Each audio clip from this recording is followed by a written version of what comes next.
하나님 말씀 열왕기상 21장 17절에서 29절까지의 말씀입니다. 열왕기상 21장 17절에서 29절입니다.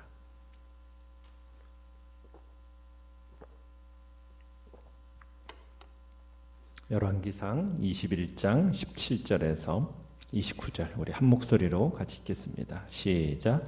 여호와의 말씀이 디셉 사람 엘리야에게 임하여 이르시되 너는 일어나 내려가서 사마리아에 있는 이스라엘의 아합 왕을 만나라. 그가 나봇의 포도원을 차지하러 그리로 내려갔나니 너는 그에게 말하여 이르기를 여호와의 말씀이 내가 죽이고 또 빼앗았느냐 하셨다 하고 또 그에게 이르기를 여호와의 말씀이 개들이 나봇의 피를 핥은 곳에서 개들이 내 피 곧 내 몸의 피도 핥으리라 하였다 하라. 아합이 엘리야에게 이르되 내 대적자여 내가 나를 찾았느냐 대답하되 내가 찾았노라. 내가 내 자신을 팔아 여호와 보시기에 악을 행하였으므로 여호와의 말씀이 내가 재앙을 내게 내려 너를 쓸어버리되 내게 속한 남자는 이스라엘 가운데 매인자나 노인자를 다 멸할 것이요 또 내 집이 느밧의 아들 여로보암의 집처럼 되게 하고 아이야의 아들 바하사의 집처럼 되게 하리니 이는 내가 나를 노하게 하고 이스라엘이 범죄하게 한 까닭이니라 하셨고 이세벨에게 대하여도 여호와께서 말씀하여 이르시되 개들이 이스라엘 성읍 곁에서 이세벨을 먹을지라. 아합에게 속한 자로서 성읍에서 죽은 자는 개들이 먹고 들에서 죽은 자는 공중의 새가 먹으리라고 하셨느니라 하니 예로부터 아합과 같이 그 자신을 팔아 여호와 앞에서 악을 행한 자가 없음은 그를 그의 아내 이세벨이 충동하였음이라. 그가 여호와께서 이스라엘 자손 앞에서 쫓아내신 아모리 사람의 모든 행함같이 우상에게 복종하여 심히 가증하게 행하였더라. 아합이 이 모든 말씀을 들을 때에 그의 옷을 찢고 굵은 배로 몸을 동이고 금식하고 굵은 배에 누우며 또 풀이 죽어 다니더라. 여호와의 말씀이 디셉 사람 엘리야에게 임하여 이르시되 아합이 내 앞에서 겸비함을 내가 보느냐. 그가 내 앞에서 겸비함으로 내가 재앙을 저의 시대에는 내리지 아니하고 그 아들의 시대에야 그의 집에 재앙을 내리리라 하셨더라. 아멘. 오늘 말씀의 제목은 삶에 영향을 주는 플러스와 마이너스라는 제목입니다. 이세벨의 계획대로 나봇이 죽음으로써 아합은 소원대로 이제 포도원을 차지하게 되었습니다. 그러나 권력자 아합의 흉포로 하나님을 경외하며 말씀대로 성실히 살았던 나봇이 죽고 말았지만 그의 믿음은 헛되지 않았습니다. 포도원의 원래 소유자시요 천지를 다스리시는 하나님, 모든 것을 불꽃 같은 눈으로 지켜보신 하나님은 결코 침묵하지 않으신 거죠. 왕의 왕이신 그 하나님께서 이 못된 행위를 용납하지 않으셨습니다. 나봇의 포도원을 차지하려 지금 아합이 이스라엘로 내려가자 하나님께서 누구를 아합에게 보내셨습니까? 선지자 엘리야를 보내고 계십니다. 자, 내용관찰 문제 1번을 보시면 엘리야는 나봇의 포도원을 빼앗으려는 아합을 무엇으로 책망합니까? 우리가 17절 시작을 뭘로 시작하고 있습니까? 여호와의 말씀이 21절 여호와의 말씀이 또 28절 여호와의 말씀이. 그러니까 이 선지자 엘리야가 하나님의 말씀을 가지고 아합에게 나아가서 재앙이 임할 것을 경고하고 있는 겁니다. 하나님이 아합에게 전하라고 하신 말씀은 무엇입니까? 무서운 심판의 예언이었습니다. 19절에 이렇게 얘기하고 있습니다. 여호와의 말씀이 네가 죽이고 또 빼앗았느냐. 이 말은 이세벨의 계략대로 이루어진 이 모든 악행의 책임이 결국 누구에게 있다라는 것을 밝혀주는 겁니까? 아합에게 있음을 밝혀주고 있는 겁니다. 밑에 사람들이 이랬다고 해서 그 책임을 전가시킬 수 없다라는 얘기죠. 지도자는 결국 그 일의 모든 궁극적인 책임을 져야 한다는 얘기입니다. 그러니까 아합은 직접 이 일을 계획하고 실행하지는 않았어요. 그러나 이 일에 충분한 동기부여를 했고 또 이세벨의 그 악한 실천을 방치했고, 또 일이 벌어진 후에도 아무 문책도 없이 포도원을 차지하러 내려갔지 않습니까? 그러니까 자신의 탐욕을 채우기 위해서 벌어진 이 모든 일이 악행이기 때문에 이 모든 일의 책임은 누가 져야 된다는 얘기입니까? 아합이 져야 한다고 지금 주님은 말씀하시면서 지금 네가 죽이고 또 빼앗았느냐 하면서 모든 책임을 지금 아합에게 지금 돌리고 있습니다. 자, 원하던 포도원을 차지하러 내려온 아합, 욕심을 채웠기 때문에 희낙락하면서 내려가고 있는 이 아합에게 엘리야가 나타나서 지금 이야기를 하는데, 엘리야가 나타나자마자 내심 가슴이 덜컥 내려앉았을 겁니다. 그러면서 자신도 모르게 입에서 터져 나오는 말이 툭 하고 튀어나오죠. 독설입니다. 20절에 뭐라고 얘기합니까? 내 대적자여 네가 나를 찾았느냐. 하나님의 선지자를 뭐라고 부르고 있습니까? 내 대적자 하고 부르는 말은 이 평소에 하나님의 말씀에 대한 자신의 적대감을 그대로 드러내고 있는 거죠. 게다가 자신의 범죄 현장에서 엘리야를 만났으니 뭔가 또 하나님의 무서운 말이 나올 것은 아닌가, 그것을 예감했는지 모릅니다. 자, 엘리야가 아합을 찾아온 것은 뭘 위한 거예요? 심판을 위한 건데 그것만 위한 게 아니에요. 지금 이 일을 진행해 나갈 때 아합과 이세벨은 지금 비밀스럽게 이 모든 음모를 꾸며서 나봇을 살해했어요. 그러나 누가 알고 계셨습니까? 하나님은 알고 계셨던 거예요. 그것을 지금 아합에게 상기시키려는 목적도 있는 겁니다. 그러니까 인간이 세상에서 하나님 몰래 할 수 있는 일은 아무것도 없는 거예요. 아무리 어두운 골방에서 그런 일들이 은밀한 계획 속에서 진행되다 한다 할지라도 하나님께서 모두 다 만천하에서 드러나는 바와 다를 바가 없이 하나님은 다 보고 알고 계시는 거예요. 하나님을 속일 수 없다는 얘기죠. 자, 엘리야는 아합의 예상대로 직설적으로 아합의 죄악을 질책합니다. 하나님의 심판을 전합니다. 자, 엘리야는 아합에게 그와 이세벨이 저지른 죄에 대한 책임을 물어서 하나님이 그의 집안을 개판으로 만드실 것을 선언하십니다. 어떻게 말입니까? 19절에 가보시면은 끝에 개들이 내 피 곧 내 몸의 피도 핥으리라. 또 23절에 가보시면은 이세벨을 향해서 개들이 이스라엘 성읍 곁에서 이세벨을 먹을지라. 24절에 가면 아합에게 속한 자, 그 성읍에서 죽은 자는 개들이 먹을 것이다. 그러면서 지금 개들이 아합과 이세벨과 그의 모든 가족들의 시체까지 다 찢어 먹을 것을 지금 보여주고 있습니다. 완전히 아합의 집안이 망하게 될 거라는 것을 얘기하고 있는 거죠. 아합 집안의 남자 모두 신분과 관계없이 모두 진멸될 거라고. 그래서 22절에는 여로보암의 집처럼 아히야의 아들 바사의 집처럼 멸문당하게 될 거라고. 아합의 집이 그렇게 될 거라고 지금 선언을 하고 있습니다. 생명이 있는 자는 하나도 남김없이 다 진멸당하게 될 것이다. 그 친구들까지. 이게 하나님의 정말 무서운 심판입니다. 자, 내용 관찰 문제 2번. 자, 그런데 이 아합이 어떻게 하고 있습니까? 어떤 모습으로 죄를 뉘우칩니까?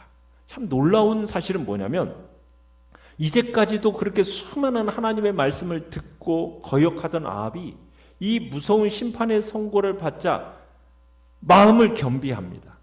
그러면서 하나님 앞에 굴복을 해요. 27절에 아합이 이 모든 말씀을 들을 때 그의 옷을 찢고 굵은 배로 몸을 동이고 금식하고 굵은 배에 누우며 또 풀이 죽어 다니더라. 이게 무슨 모습이에요? 죄를 애통해하고 뉘우치는 모습입니다. 근데 이 모습이, 이 행동이 가식이 아니었어요. 진심이었던 겁니다. 그러니까 하나님께서 29절에 아합이 내 앞에서 뭘 보였어요? 겸비함을 보였다라는 거예요. 자신 앞에서, 하나님 앞에서 한없이 낮추고 회개하는 이 모습을 하나님께서 감동받으셨어요. 그래가지고 자비를 베푸셔가지고 그에 대한 심판을 지연시켜 줍니다. 아합에게 선포된 심판이 누구 대에 가서? 아들의 시대에 가서야 이루어질 거라고 하나님께서 심판을 미루어 주십니다. 참 아합의 근신 의미가 있고 중요하긴 했지만 그러나 집안에 선포된 심판이 취소될 만큼은 영향력을 지니지는 못했던 거예요. 참 그러나 우리가 기억할 건 뭐냐면 하나님은 참 대단하신 분이라는 거예요. 우리가 아합의 죄악을 생각해 보십시오. 죄악을 생각해 보면 도저히 하나님의 자비를 받을 자격이 있습니까 없습니까? 없다고 생각되지 않습니까? 갈멜산에서 그렇게 분명한 증거를 보여줬음에도 전혀 회개치 않던 아합이었어요. 아람과의 싸움에서도 2번이나 기적 같은 승리를 주셨어요. 그럼에도 불구하고 불순종해서 아람 왕을 살려주던 아합입니다. 죄 없는 나봇을 죽이고 포도원을 빼앗은 죄악을 범한 아합입니다. 몇 번씩 정말 끔찍한 죄악을 지은 아합이었는데도 불구하고 그가 하나님의 말씀 앞에서 자신의 죄를 인정하고 애통하니까 하나님이 어떻게 하십니까? 자비를 베풀어 주시는 거예요. 심판을 연기해 주시는 겁니다. 여러분 이런 하나님의 긍휼에 대해서 어떻게 생각하십니까? 야, 참 너무 공평하지 않은 거 아닌가? 그런 느낌이 있지 않습니까? 어떻게 하나님의 마음이 이렇게 약할까? 하나님의 마음이 이렇게 약하면은 어떻게 이 땅에 정의와 공의를 집행하실 수나 있겠는가? 여러분 그런데 하나님의 이 자비, 이런 자비는 인과응보적인 이런 관점으로 해석할 건 아닙니다. 이 하나님의 자비는 우리에 대한 하나님의 궁극적인 뜻이 무엇인가를 보여주는 겁니다. 하나님의 뜻이 무엇입니까? 하나님의 뜻은 죄인이 징벌받아서 멸망당하는 것, 그걸 하나님이 원하시는 것입니까?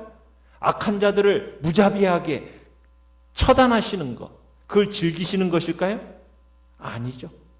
악인들이라 할지라도 다 하나님 앞에 나와 회개하며 구원받는 것, 모든 사람이 구원을 받으며 진리를 아는 데 이르기를 원하시는 것이 하나님의 궁극적인 마음입니다. 하나님의 징벌이라는 것은 구원을 위한 것이지 사람들을 무자비하게 처단하는 것이 하나님의 목적이 아니라는 거예요. 죄인들이 돌이키고 회개하기로 나오기만 하면 하나님은 언제든지 그들을 용서할 준비가 되어 계신 분이 바로 하나님이시라는 거예요. 자비로우신 분이라는 거예요. 아무리 험한 죄를 지은 사람이라 할지라도 회개하고 하나님 앞에 용서를 구하면 하나님은 언제든지 그를 받아주실 용기가 있는 정말 용서의 하나님, 은혜의 하나님이라는 것을 우리에게 보여주고 있는 겁니다. 여러분 아합뿐입니까? 여러분 우리 모두 다 한꺼풀 다 들춰보면은 우리 모두 아합과 같이 똑같은 죄인입니다. 언급하기 힘든 많은 죄들을 짓고 나아가는 존재들이 우리 모습 아닙니까? 아합을 생각하면 하나님의 자비가 불공평하다 그렇게 여길지 모르지만 그게 바로 나다라는 생각을 해보면은 이야기가 달라지죠. 아합이나 우리나 하나님의 용서를 간절히 필요로 하는 죄인이라는 겁니다. 문제는 과연 진정 회개하는가 회개하지 않는가 여기에 있는 거죠. 영과 묵상 문제 3번을 보시면 아합이 하나님의 뜻을 거역하고 악을 행하는 것은 어떤 영향 때문입니까? 25절에 가보시면은 악을 행한 자가 정말 이렇게 없었어요. 그런데 누구 때문입니까? 그의 아내 이세벨이 충동하였습니다. 아합이 끊임없이 범죄하는 데에는 누구의 영향이 컸어요? 아내 이세벨의 영향이 컸던 겁니다. 아합은 죄악으로 이끄는 이세벨의 이 유혹과 선동을 쉽사리 이겨내지 못한 겁니다. 자기 아내 이세벨의 그 충동에 말려들어가지고 하나님이 보시기에 아합처럼 이렇게 악한 일에 자기 목숨을 팔아버린 사람이 일찍이 없었다 이렇게 말씀하실 정도로 지금 그 영향력이 아내 이세벨의 영향력, 그 충동으로 지금 이런 죄악을 범했다라고 지금 이야기를 하고 있습니다. 느낀 점 4번을 보시면 자신도 모르게 이방인 아내 이세벨의 영향을 받으며 점점 악해져가는 아합을 볼 때 어떤 생각이 듭니까?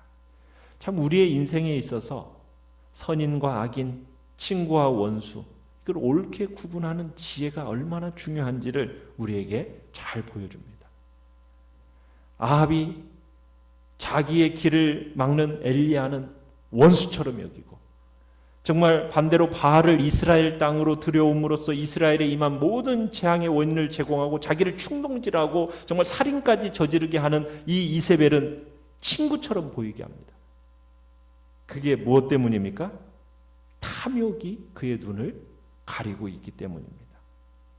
그러니까 우리 인간은 한번 탐욕이나 자기중심적인 생각에 딱 사로잡히잖아요. 그러면은 판단력이 흐려져 버려요. 그러면은 사물을 바르게 보지 못하게 됩니다.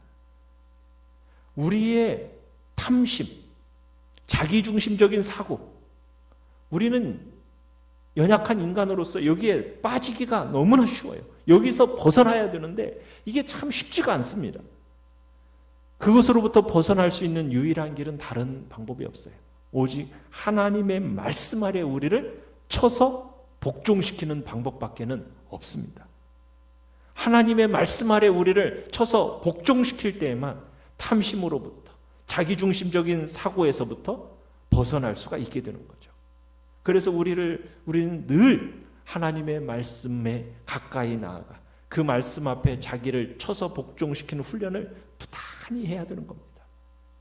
그 부단히 훈련하면서 탐심과 자기중심적인 생각을 버리고 하나님이 주시는 지혜와 분별력을 가지고 그러면서 선택하며 나아가는 겁니다.